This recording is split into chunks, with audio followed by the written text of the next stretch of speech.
Hello everybody, I'm Renzo MOC, and welcome back to another Bionicle MOC review. Today we're taking a look at the Defenders of the Big Space, all built for my Defenders of the Big Space MOC contest, and now, unfortunately, cancelled special. Let's get right into it.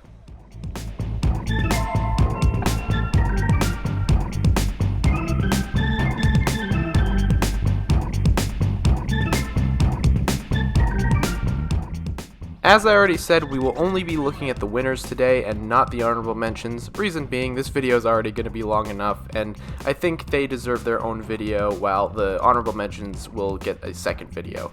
But we'll be looking at Teo, originally built by Shadowstorm362, Glurmuk, originally built by Lego Lover 55, Nyx, originally built by Xanton Productions, Chrysalis, originally built by Meep199, and Smiler, originally built by Dr. Biogram on Instagram. With all said and done, let's get started, ladies and gentlemen. This is going to be quite the long video. First up is Teo, the runt of the litter, the little guy. The leader, I guess? Somehow. Teo has literally none of the qualities you would expect out of the leader of a team. He doesn't really have any imposing features. He's just this squat, tiny little guy, and he can't even see. He's blind. His species is naturally blind, making for this really sad characterization of this character who wants to help and do good things, but he physically can't. He's not big enough, he's not fast enough, he's not strong enough, and he can't even see what he's doing. Unlike some of the other defenders, which I had to majorly change the build of just because either A, I couldn't understand, or it just didn't really fit with my sense of build style, Teo is pretty similar. I didn't really have to change too much about him. Teo's design appearance-wise is also pretty solid too. You know, you can tell that he's sort of this turtle critter. You know, he's got black. You can imagine that being a much harder substance that would protect him from getting stabbed or whatever. And then the red is probably a softer aspect of him because he has this underbelly. And Shadowstorm did a really good job sort of representing that. I didn't do as good of a job replicating that, but Shadowstorm knocked it out of the park with that representation, and I really enjoyed that. So as you can probably tell, I chose to poorly Sharpie the top of the head black instead of paint it because I'm lazy. And for the life of me, I couldn't figure out how to fix the mouth. I originally gave him a closed mouth, but he had a little pin hanging down from it. It looked lazy, so I tried to fix it, and I tried to make it so that his mouth could open, and it works, I guess, but it's not ideal. His mouth looks better closed, but it was just a sacrifice I had to make. In conclusion, I like this MOC quite a lot. I think he really does work as what he was trying to set out to be. So great job, Shadowstorm. He was probably one of my favorite entries, obviously, since he was one of the winners. But regardless, I really like him. Thank you so much for entering Shadowstorm, and I'm very sorry that Defenders of the Big Space won't become a reality. Glurmuk, on the other hand, is in a whole other ballpark. He is supposed to be the opposite of Teo. Instead of being courageous, he's just a dillweed. He's overconfident, he's braggy, he's rude, he's mean, he's gross, he's everything under the 10 suns. Glurmuk here always wants to be the toughest guy in the room, or the spectacle, the main event, as it were. And I think that design really does work well for him. He's sort of small, oafish, and sort of, you could tell he's got a really weird personality just by looking at him. I did make a lot of little creative changes while redesigning Lego Lover's MOC. While I like his MOC, there were things that just stood out to me that looked a little bizarre, and not in a way that I particularly liked, but either way, I still actually quite liked his MOC.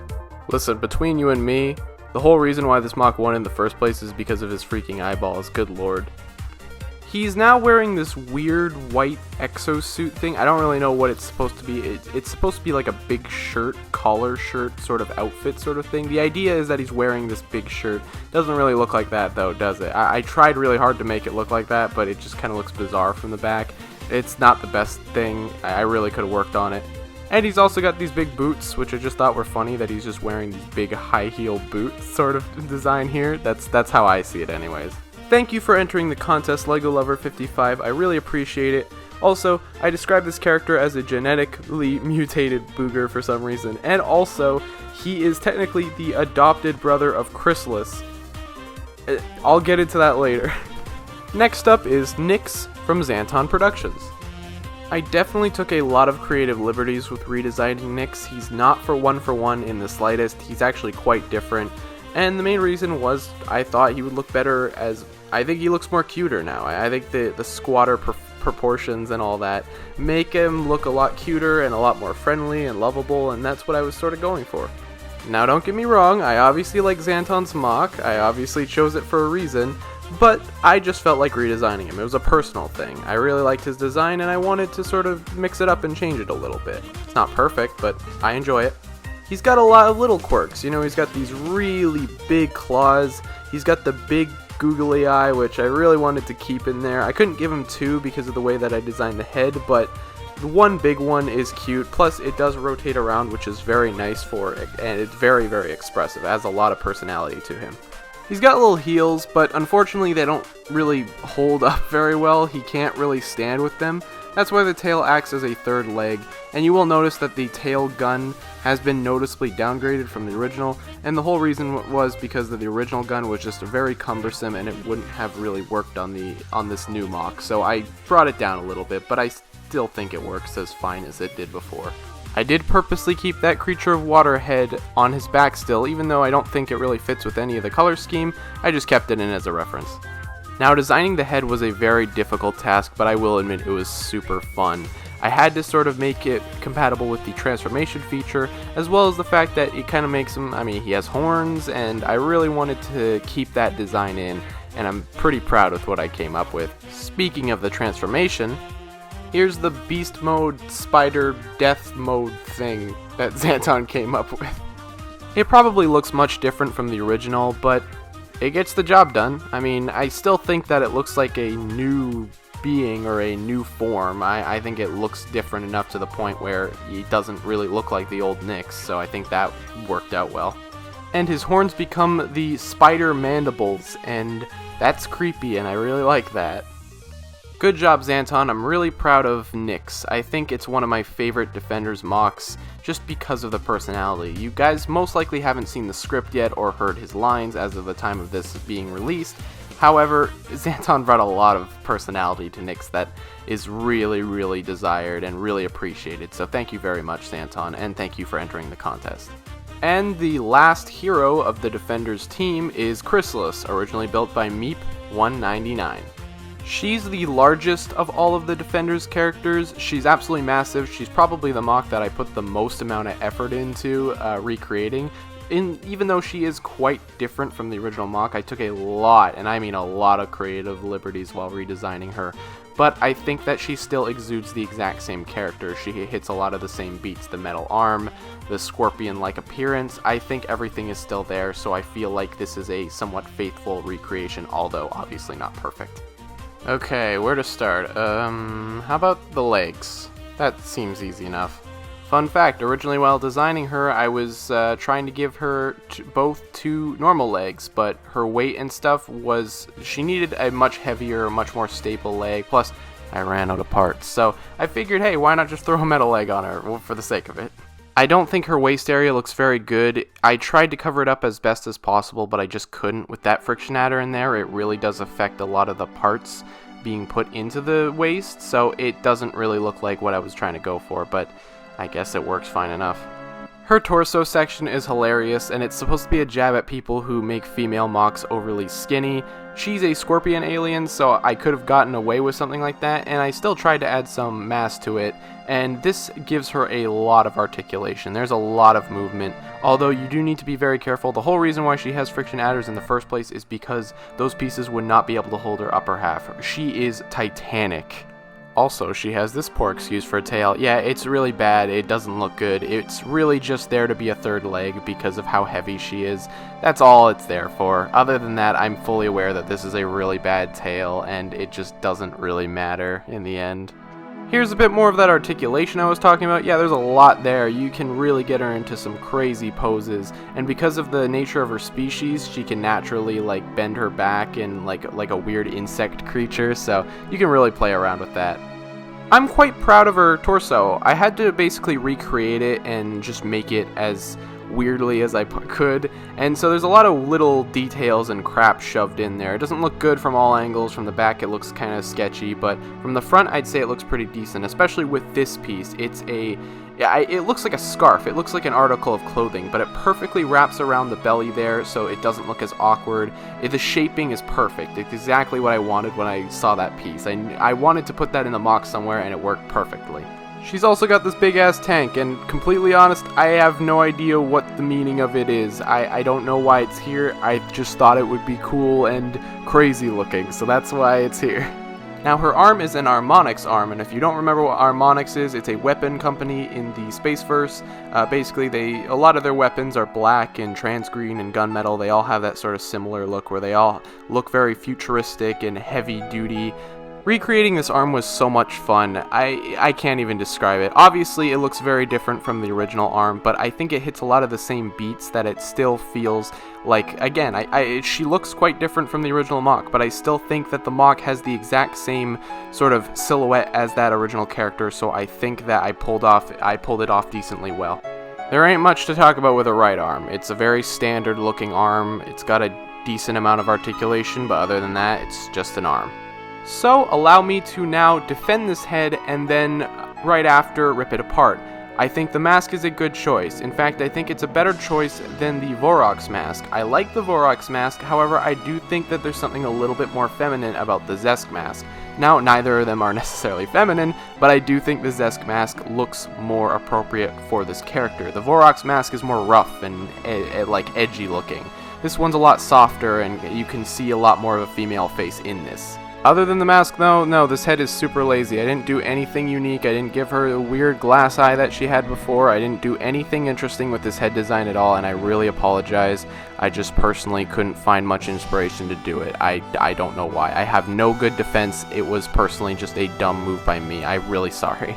Now, in Defenders, Chrysalis was probably the character I was most excited to show off. She was booming with personality. She had so much love that I wanted to show with her character. She's the brute force of the team, surprisingly. She's massive, she's hulking, she can smash through doors if she wants to, but she's also fun and charismatic and always telling weird jokes. That was her whole character. She was going to be voiced by Toa Narita. I was really excited about it, but of course, things aren't meant to be. However, thank you very much for building this MOC Meep, and I'm sorry I took such a huge departure from it, but I wanted to try something a little bit different, and I hope you appreciate my efforts.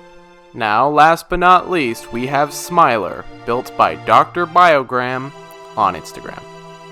Now, yes, this is a huge downgrade from the original MOC on Instagram. I'm fully aware of this. If you've seen the original MOC, you're fully aware about how good it is. It is a really solid MOC. Now, obviously, there must be some method to my madness, and there is. The reason why the character changed quite significantly is because he looked a lot like Malrus, and he looked like a character that would fit right in with the robot Death Cult. Now, unfortunately, I wanted to differentiate them. At the time, that's how I saw it. Looking back at it now, it's a little silly, and I probably could have just leaned with that, but I also wanted to make him a little bit more of a simple villain, less like a crazy threat, and more like a smaller level threat for the Defenders to deal with in the script. So I did a lot of streamlining, and I changed his personality quite a bit. Originally, he was this crazy war guy who kills a bunch of people, and he's a psychopath. A lot of that still remains, but I made it a little bit more lighthearted. He's more like a Riddler or Joker type character, where he says really bad jokes. That's his whole shtick is that he says really unfunny jokes that he thinks are hilarious, but nobody else laughs at. That's his whole gag. The legs are the most simple and most changed part of the build. There isn't much to say here. I like some of the colors. That's about it. I also do quite like Smiler's color scheme. It's a bit all over the place, even in the original MOC, but I did a key thing by swapping out the regular trans green energy that he used to trans dark green, because I thought that sort of looked a little bit more unique and a little bit more sinister almost. But other than that, you know, there aren't too many changes to the color scheme. The white and black are still there. He still has some silver bits and stuff like that. I really like the arms on him, and I believe that they are pretty much almost identical to the original MOC's arms, if I remember correctly. Everything should be almost the same as it was. A lot of the aspects here do remind me of Malrus, but they are made by two different MOCists, which I thought was interesting. But I really do like a lot of the texturing and stuff. He does have these skull masks on his shoulder pads, which unfortunately, if you move the arms wrong, they are going to pop off really easy, and I do apologize, I only have one. Yeah, that's the backstory behind that. Also, I put the piece that was on his chest on his back, and now it looks like he's like hooked up to a machine or something, or he's got this big thing of armor with these tubes hanging out. I don't think that's part of the original MOC, but that's okay. He's got these angry looking tubes. Alright, so we should probably talk about the big stupidity in the room. Yeah, obviously he's got this dumb alternate face. This was the original face, and I didn't realize how stupid it looked until way later. So there's posters and stuff with this face on it, but I decided to give him an alternate face just by painting both sides of the K2SO face. It's so lazy, but I have fun with both, and I do see the merits of both sides of the head, surprisingly. Even as stupid as the first side is, it kind of fits with his new personality, so I'm not completely against it, although I do realize how stupid it looks. So thank you, Dr. Biogram, for participating in the contest. I really do appreciate it. Your MOC was probably one of the most solid MOCs that I got in terms of the build and design. I really apologize for butchering it in a lot of aspects. I wasn't intentionally trying to. I was just sort of trying to streamline it to my universe and to make it fit in with the rest of the MOCs that I make. But thank you very much. Okay, so in conclusion, thank you everybody for watching, and thank you for building, thank you so much for participating in this contest. It was one of my favorite contests to hold, and even though the prize didn't really end up happening, I'm always going to feel bad about saying that. But anyways, it really means a lot to me that we all united, and I got some really solid MOCs. There were a lot of MOCs that didn't make it into the winners or even the honorable mentions that I thought were super solid. Regardless though, this is quite the cast, and I'm surprised by how well all these guys mix up together. I mean, they were all MOCs from different people that weren't necessarily even designed with a story in mind. None of them even had like personalities really planned out, but it's amazing how we were able to accomplish this. So again, huge thanks to all the MOCists who made this possible. Shadowstorm, Lego Lover 55, Xanton, Meep199, and Dr. Biogram, thank you so much for participating in this contest. It means so much to me. And lastly, thank you so much for 1,000 subscribers. It's been a long time coming, and that was originally supposed to be the first thing in Defenders, but I'm really sorry that it's taken me this long to say it. Thank you so much, and thank you so much for watching. I'll see you guys next time on the Honorable Mentions video. Goodbye.